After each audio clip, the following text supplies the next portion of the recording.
In this video, we'll be looking at calculations, in particular, how to work out the MR. Now here's a few things to remember. You will need a copy of the periodic table, and I'll do my best to try put this on the bottom of the slides where you need it. You need to remember how to read formula, and we've had a few videos on how to do this. I'd recommend looking through those if you're still struggling. And lastly, as long as you get the basic rules down, this is as simple as addition and multiplication. Right, here's a quick recap.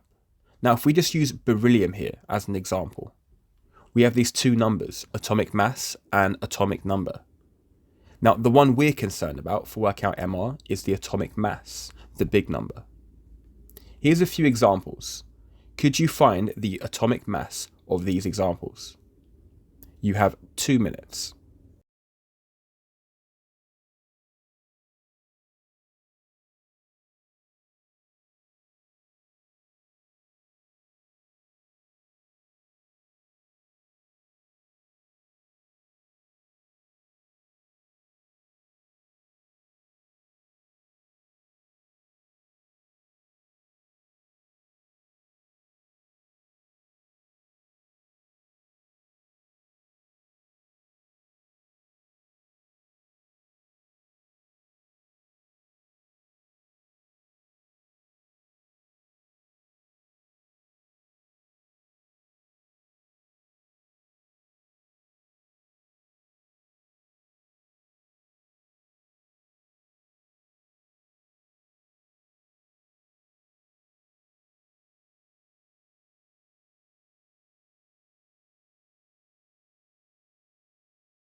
Right, let's see how we've done. Here's the answers to those questions. Okay, now just remember the atomic mass is as simple as the big number found on the elements on the periodic table. Right, now we're going to try to figure out how many of each element there is within a compound. So here's our example, chlorine. Now the small 2 just after the symbol there tells me how many of the element there is just before it. In this case, there's going to be 2 chlorines. Here's another example. We have carbon dioxide, CO2. And again, the small 2 after a letter just applies to the one before it. So again, we have 1 carbon and 2 oxygens. In this next example, here we have water. Now we'll follow the same principles as previous. In this case, we have 2 hydrogens and 1 oxygen. Now we've also got this big 3 in front. Now this applies to everything behind it. So we multiply it all now by 3. So we now have 6 hydrogens and 3 oxygens. Now here's our final example. Now this one incorporates everything. So starting off, we're going to look at this small 3, and we have 1 aluminium, 1 nitrogen, and 3 oxygens. The next thing we look at is expanding those brackets, and it's as you do in math. This 3 applies to everything inside the bracket. So we now have 3 nitrogens and 9 oxygens. And our final step, we look at the big number in front, and this applies to everything after it. So we now have 2 aluminiums, 6 nitrogens, and 18 oxygens. Okay, now we've looked at these various examples, we can apply them to these examples coming up. Now spend the next 5 minutes working through these 8 examples. And as always, if you finish early, just skip ahead and use the top right hand corner to help you if you are stuck.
Okay, here's the answers to those questions.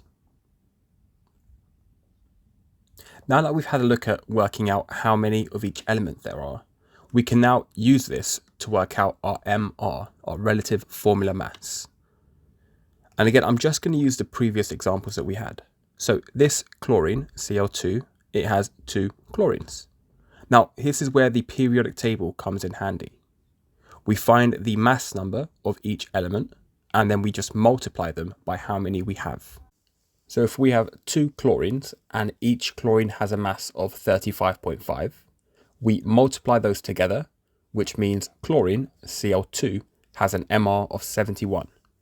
Now our next example here is going to be CO2. And again, we have 1 carbon, 2 oxygens.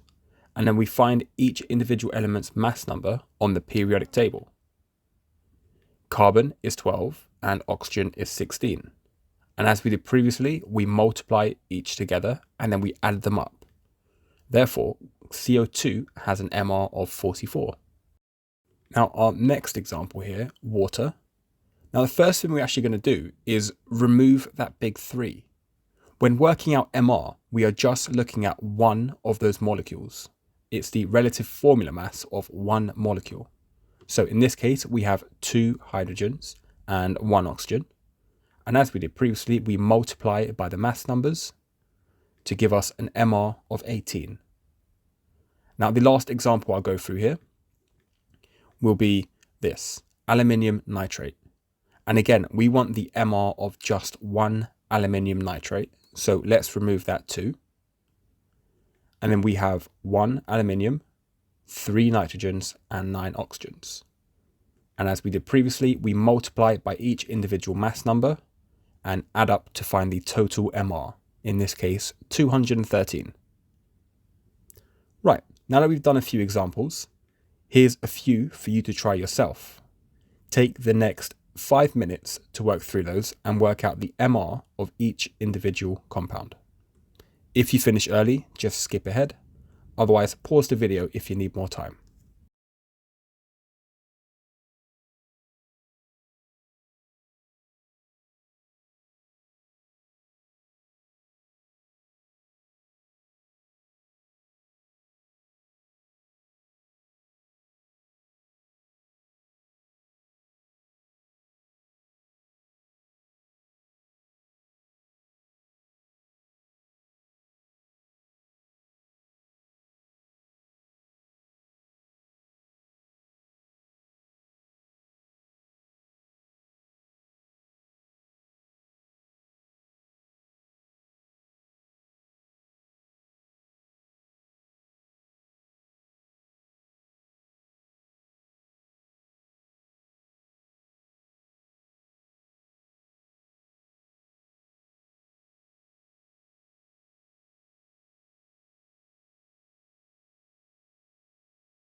Here are the answers to those questions.